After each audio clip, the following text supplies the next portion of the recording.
while dealing with compromised archives and while dealing with complicated stories of KGB agents, secret police services, we are faced with methodological and ethical issues anyway. And the key insight here is, of course, that those archives were not meant for us. Those files are secret police files which were meant as instruments of control, as instruments of fabrication, and, of course, as instruments of punishment. And yet they are also now often the only surviving traces of the very vivid lives of religious communities during the Soviet era. But we still have to remember that these archives are crime scenes, not neutral sources. Handling them requires, I would say, the rigor of a forensic investigator on the one hand, and the empathy of a trauma counselor. And this is very important. So approaching them needs also a kind of a lens which at least doesn't take things at the face value.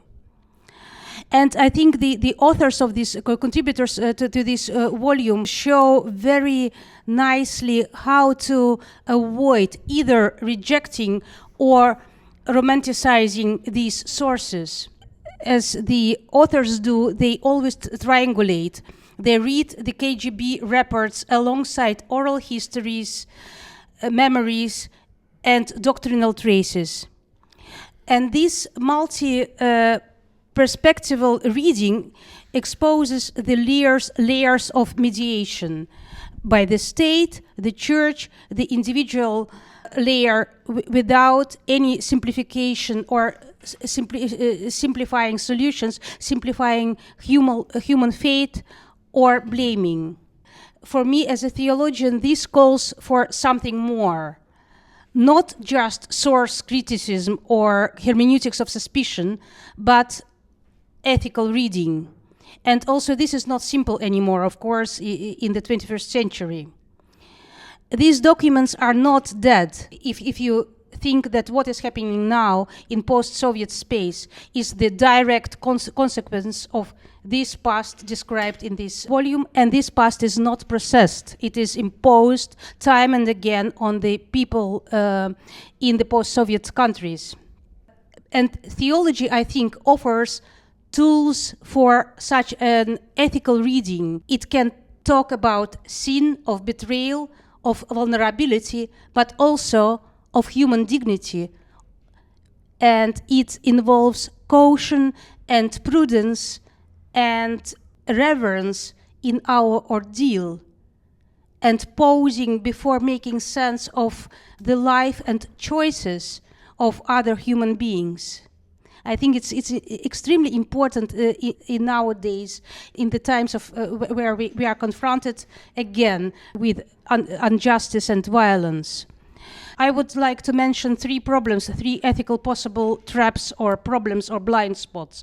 The first one would be, of course, naming and shaping trap. I mean, it's very easy. We are dealing with files of agents, KGB collaborators. So you always, I think, have to think about what it means when you publish archive files with names.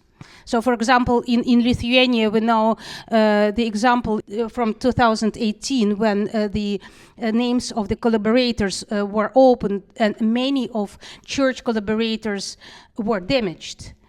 Some of them were really involved, but there were also false accusations. You might opt for not to use names in your disclosure, which not everyone chose for in this volume, which is also very interesting, a very interesting choice of the editors.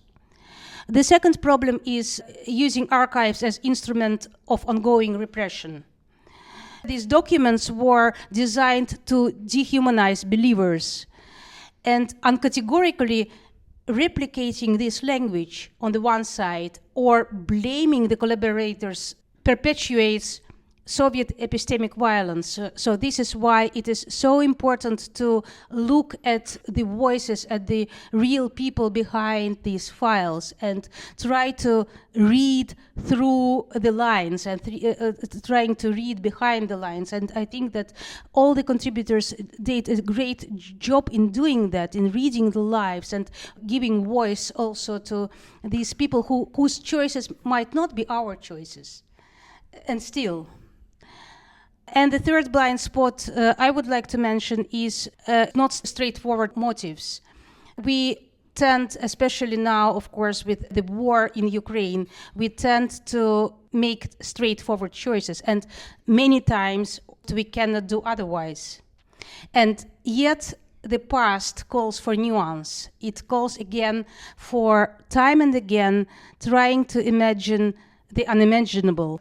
And in short, I would say the ethical imperative is not just what these documents say, but how they silence and what they silence, and how scholars give voice to the complicated lives of the KGB collaborators.